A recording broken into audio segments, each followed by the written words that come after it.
Yogesh Balaji, Ellora natural seed private limited, Chhatrapati संभाजीनगरचा प्रतिनिधी. आज आपण आलेलो आहोत पवन नवनाथ निचळ यांच्या शेतामध्ये राहणार घोगरेवाडी तालुका जिल्हा धाराशिवमध्ये. यांनी आपल्या एलोरा या कंपनीची भेंडी लागवड केली होती. त्यांच्याकडून भेंडीची काही खास वैशिष्ट्ये आपण जाणून घेऊयात. नमस्कार. पवन नवनाथ निचळ, राहणार घोगरेवाडी, एलोरा कंपनीची सुकन्या भेंडी लावलेली आहे. तर ही भेंडी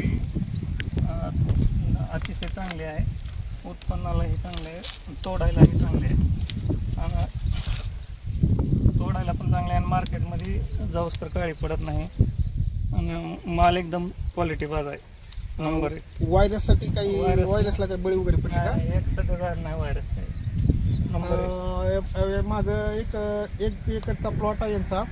1 एकर प्लॉटमध्ये अतिशय समाधानकारक त्यांना उत्पन्न निघालेलं आहे असं त्यांचं म्हणणं आहे.